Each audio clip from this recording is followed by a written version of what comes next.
entre les Burundais en exil et ceux restés au pays à travers des informations bien fouillées concernant tous les domaines de la vie du pays. Le magazine Humura Burundi est diffusé sur le web via le site de la RPA www.rpa.bi. Humura Burundi.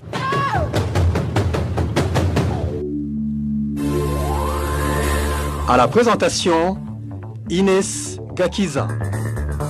MSI Veniungeko et ingénieur Egide Mgemero sont de l'autre côté de la cabine technique. Bonsoir, merci d'être au rendez-vous. Bienvenue à ce magazine Humura Burundi du mardi 25 février 2020. Commençons par les principaux titres. Grande persécution ces derniers jours des militants du CNL, surtout dans les localités où se signalent les perturbations de la sécurité. Ce lundi, une quinzaine de militants de ce parti d'Agatongoassa ont été arrêtés. Et les réfugiés pourront entrer en des formalités exigées par le HCR. Explication du refus des laissez-passer à certains politiciens par l'ambassade du Burundi à Kampala. Argument rejeté par les concernés qui disent ne pas être tous des réfugiés. Tout de suite, le développement de ces titres. Encore une fois, bonsoir et bienvenue.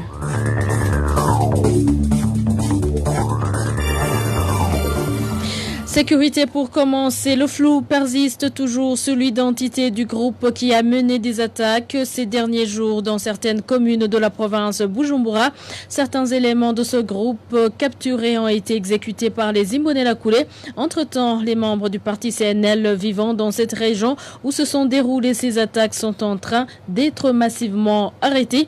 Cet élément n'est pas encore disponible. Nous y reviendrons dès que possible. Et parlant justement des arrestations des militants du CNL, 18 ont été arrêtés ce lundi dans deux provinces, Bururi et Kirundo.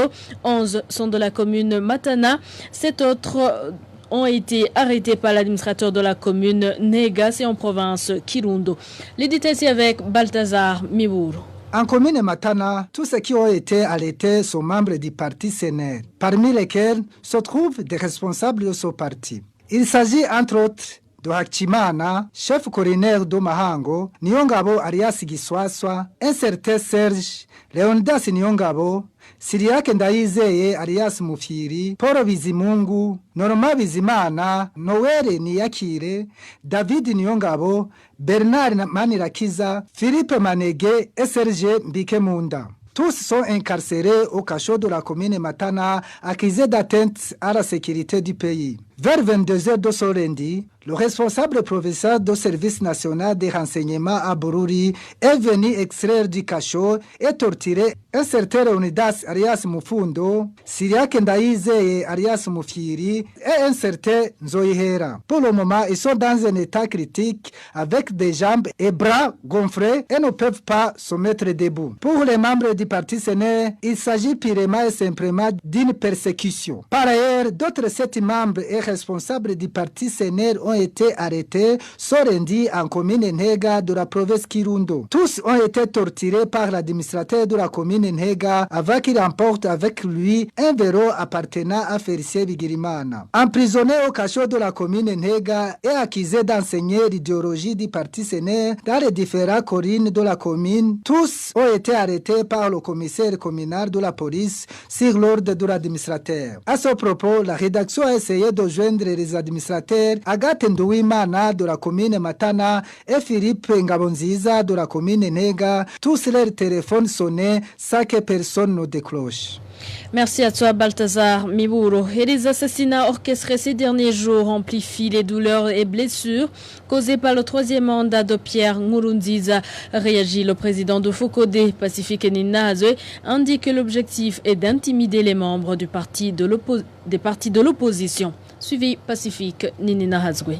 Il y a des faits inquiétants qu'on observe sur le terrain. C'est notamment des violations graves de droits humains qui se multiplient, des cas d'arrestation arbitraire, des cas d'assassinat, des cas de disparition forcée. À cela s'ajoute l'amplification d'un discours de haine à la veille des élections. Un phénomène nouveau qu'on observe ces dernières semaines, les cas d'attaques armées qui sont signalés dans certaines localités, notamment dans Bujumbura rural. Des attaques armées mais qui ne sont revendiquées par aucun mouvement rebelle jusqu'ici reconnu, et des attaques qui sont suivies des messages inquiétants, notamment de la part des proches du CNDD-FDD qui semblent imputer ces attaques en partie adversaires, mais aussi des messages qui proviennent de ce même parti qui alertent sur un plan qui existerait de lui coller à un mouvement rebelle pour l'empêcher de participer aux prochaines élections. Si cela se confirme à la fin, ce serait extrêmement grave pour la sécurité au Burundi parce que cela entraînerait l'aggravation de la crise profonde que traverse le Burundi depuis le troisième mandat de Pierre Nkurunziza en 2015. Je voudrais ajouter les cas d'arrestation de militants du parti CNL qui sont multipliés un peu partout dans le pays, des responsables locaux de ce parti qui certains entrent en clandestinité ou en exil. Cela est toujours inquiétant. Il y a lieu de s'interroger sur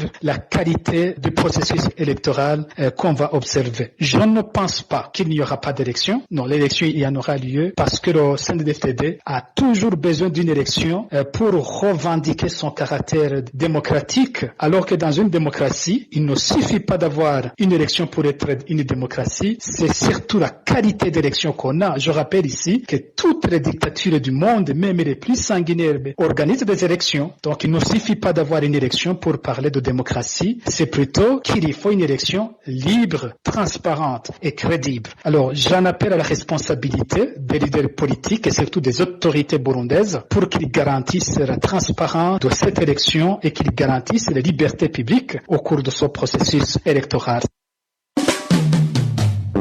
Retrouvez les différentes productions de la RPA sur Facebook, YouTube, Twitter et sur www.rpa.bi.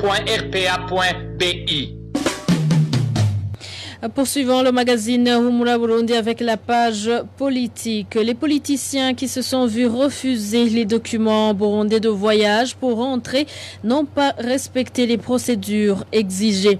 Explication d'un des représentants du Burundi à l'étranger qui précise que ces politiciens devraient être rapatriés par l'OACR comme tout réfugié, ce qu'ils refusent, soulignant qu'ils ne sont pas tous des réfugiés. Vicky Chris Nineretse nous en dit plus. Dans l'interview accordée à nos confrères de la radio Voix d'Amérique ce vendredi, l'ambassadeur du Burundi en Belgique, Terence Ntahiraja, qui a parlé au nom du gouvernement burundais, a fait savoir que les politiques qui sont à Kampala en Ouganda n'ont pas eu de documents de voyage car ils n'ont pas respecté la voie normale de rapatriement des réfugiés. Si une personne a fui le pays et qu'il a demandé dans son pays d'accueil les documents comme le titre de voyage, elle ne peut pas se rendre dans une ambassade de son pays d'origine pour solliciter d'autres documents car c'est contre la loi. Je pense que c'est pour cette raison qu'ils se sont rendus clandestinement en Ouganda. Je trouve que le fait de venir solliciter les documents de voyage en Ouganda est une forme de tricherie. Alors, comment devraient se passer les choses? En principe, si de telles personnes désirent rentrer dans leur pays d'origine et le demandent au HCR, qui à son tour parle avec le pays qui les avait accueillis en premier lieu et le pays dans lequel ils sont présentement, et par là, le processus de les rapatrier conformément à la loi peut débuter. Jérémy Ngendakumana, l'un des politiciens qui voulait rentrer au pays, indique que cette voie dont parle le gouvernement ne leur concerne pas tous. Certains d'entre eux, dont lui, ne sont pas des réfugiés.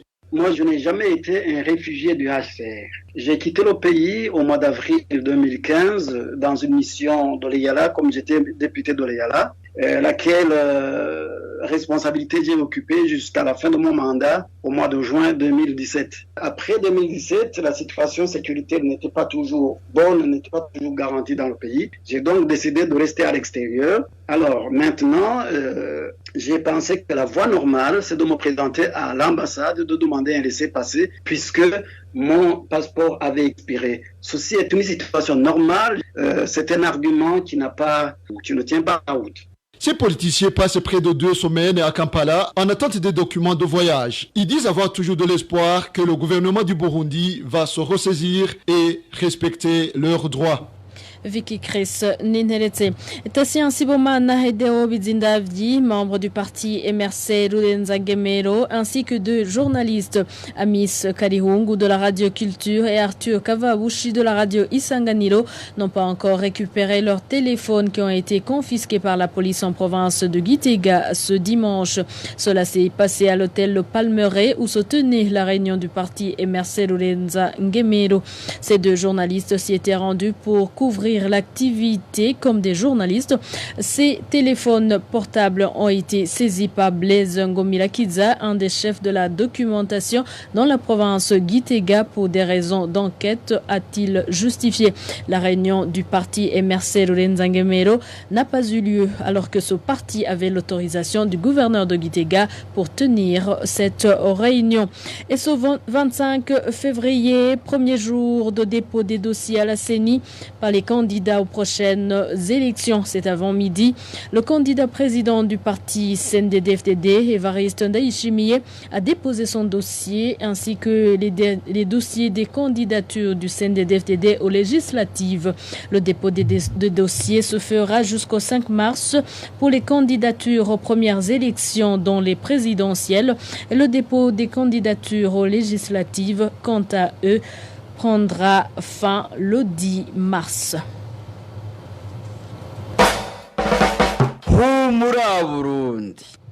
Et comme promis, revenons sur l'information sur la sécurité. Le flou persiste toujours sur l'identité du groupe qui a mené des attaques ces derniers jours dans certaines communes de la province Bujumbura. Certains éléments de ce groupe capturés ont été exécutés par les Imbonerakure. Entre-temps, les membres du parti CNL vivant dans cette région où se sont déroulées ces attaques sont en train d'être massivement arrêtés. Le pensez avec Walter Quidzeira. Un groupe de criminels, c'est la qualification que donne le porte-parole de la police au groupe de personnes armées observées depuis quelques jours dans certaines communes de la province Bujumbura. Selon Pierre Mourikiye, les forces de l'ordre ont tué parmi ce groupe armé 22 personnes et 6 autres ont été capturées vivantes. Il y a eu au total 22 morts, dont un dirigé de Maranatha qui s'appelle Bosco, qui était apparemment à la tête de ce groupe. Nous déplorons aussi la mort de 2 policiers qui sont morts sur le champ. Et il y a eu aussi 2 autres policiers qui ont été blessés. Il y a eu arrestation de 6 parmi les criminels. Cependant, selon les témoins sur place à Nyabiraba, le nombre de personnes arrêtées dans ces localités où ont été entendus décryptements d'armes est supérieur à 6. Les témoins oculaires indiquent que bon nombre de ceux qui avaient été arrêtés ont été battus à mort. Les Imbonerakure étaient les plus actifs dans l'exécution de ces crimes. Selon toujours les témoins, ceux qui avaient été blessés par balle ont également été achevés par les mêmes éléments de la milice Imbonerakure de la localité. Des photos qui circulent sur les réseaux sociaux montrent des Imbonerakure portant des gourdins en train de piétiner sur des personnes arrêtées et encore en vie. Une des photos montre également des agents de la police qui assistent à ces crimes commis par ces Imbonerakure sans intervenir. Selon Pierre Mourikiye, ce sont des actes de criminalité qui ne visent qu'à détourner l'attention de la population durant cette période préélectorale. Il s'agit d'un phénomène de criminalité qui est scientifiquement explicable. Donc, lorsque dans un pays il y a un grand événement, toute la population voit son attention tournée vers ce grand événement. La vigilance pour les autres cas de criminalité diminue au profit de cet événement. C'est ça l'explication pour tous ces cas de criminalité, particulièrement ce cas de cette bande criminelle qui a été démantelée dans la province de Bujumbura. D'après l'enquête, c'est ça. Les membres du parti CNL ont été les premiers à être soupçonnés d'avoir mené ces attaques. Dans les localités où se sont déroulées ces attaques, les membres d'Agathon Rwasa sont en train d'être arrêtés massivement. Dans ces publications, et même Aguera, porte-parole d'Agathon Rwasa, indique que ces attaques sont planifiées par le gouvernement burundais qui vise à écarter le parti CNL dans les prochaines élections. Et page gouvernance avant de clore l'édition. Les enseignants de certaines provinces du pays saluent la mise en application des recommandations de la Commission nationale indépendante des droits de l'homme demandant l'annulation de la retenue mensuelle d'une somme de 500 francs burundais sur les salaires des enseignants pour le compte de la coalition Kosesona. Les représentants des 2 syndicats qui ont lutté contre cette mesure demandent à la CNIDH de toujours s'activer pour réconcilier les parties en conflit. Le point, c'est avec Emmanuel Niungeko. Certains des enseignants des provinces de Kayanza, Gitega et Rutana qui se sont entretenus avec la RPA font savoir qu'il n'y a pas eu de retenue sur leur salaire du mois de janvier pour le compte de la coalition des syndicats des enseignants pour la solidarité nationale COSESONA qui regroupe ces 10 syndicats des enseignants. Ces enseignants pensent que la demande de la COSESONA n'a pas été exaucée suite à un communiqué de la Commission nationale indépendante des droits de l'homme CNIDH datant du mois de janvier. Ce communiqué interdisait à la COSESONA de prélever une somme de 500 francs burundais par mois sur le salaire de chaque enseignant. À l'époque, Sixte Vignini Mouraba, président de la CNIDH, avait expliqué qu'aucune personne n'a le droit de toucher sur le salaire de quelqu'un sans son consentement. La CNIDH a demandé à la COSESONA d'arrêter ce retrait de 500 francs burundais jusqu'à ce que les enseignants le fassent de leur propre gré après avoir complété leur fiche d'adhésion. 2 syndicats d'enseignants, à savoir CPDUC et SIGPBU, ont sorti des déclarations dans lesquelles ils s'inscrivaient en faux contre le retrait de cette somme d'argent. Antoine Manouma, responsable du syndicat CGPBU au niveau national qui avait été incarcéré suite à ce qu'il qualifie de montage orchestré contre lui, salue l'initiative de la CNIDH. Nous voudrions remercier la Commission nationale indépendante des droits de l'homme au Burundi d'avoir pris des décisions très importantes pour que nous soyons libérés. Concernant la question qui opposait les syndicats affiliés à la COSESONA et les syndicats non affiliés, cette Commission nationale des droits de l'homme a été impartiale. Elle a donné toute une série de recommandations à toutes les parties, surtout que la COSESONA voulait appliquer des retenues forcées sur les salaires des enseignants. Nous croyons que n'importe qui aujourd'hui a tiré une leçon, surtout de respecter les normes concernant les salaires de tout travailleur. Antoine Manouma, responsable du syndicat CGPBU, demande à la CNIDH de s'impliquer pour trouver également la solution aux problèmes qui persistent entre ces 2 camps liés aux cotisations de fonds de logement. Lors d'une conférence publique animée par le président Pierre Nkurunziza en date du 26 décembre l'an dernier, il a déclaré que la retenue d'une somme de 500 francs burundais devrait seulement être opérée sur les salaires des membres de la coalition. Et l'organisation de secours Croix-Rouge Burundi annonce que lorsqu'elle donne des aides à des victimes des catastrophes naturelles, ce sont les volontaires de la localité touchée qui se chargent de la distribution de ces assistances. S'il y a eu un détournement, le volontaire responsable est automatiquement remplacé. Éclaircissement de Désiré Wundore, le chef du département gestion des catastrophes à la Croix-Rouge. C'est suite à un détournement des aides qui a été signalé en commune Nahangwa de la mairie de Bujumbura en date du 15 février de cette année.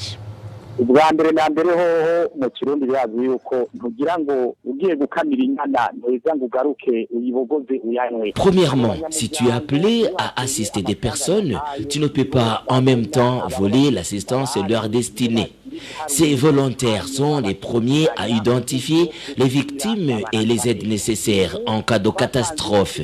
Ce jour-là, nous avons aidé les victimes avec différents articles comme les ustensiles de cuisine, les couvertures, savon de lessive, t-shirt, un poste de radio et une torche. Cette aide était destinée aux 202 familles victimes des catastrophes naturelles et après, nous sommes partis et ne connaissons pas la suite. Un jour, nous avons procédé à une distribution de matériel scolaire dans une localité et juste après notre départ, les distributeurs se sont déguisés en victimes pour bénéficier de ces aides. Il y a certaines choses qui se passent dans les communautés qu'on ne peut pas savoir. Et d'ailleurs, je pense que c'est le même cas de vol dont vous parlez. Si vous avez des preuves, essayez de nous informer et nous allons faire des enquêtes pour chasser l'auteur. L'auteur du vol est puni conformément à la loi et il y a des instances pour ça. Ces instances sont partout dans les communes et l'auteur du vol doit être démis de ses fonctions.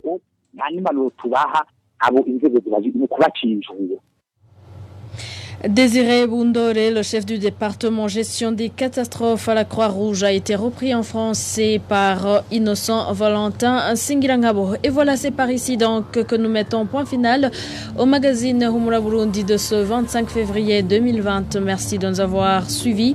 Merci à toute l'équipe rédactionnelle. Merci également à toute l'équipe technique. Inès Gakiza, j'étais avec vous. Je vous souhaite de passer de bons moments chez vous. Au revoir.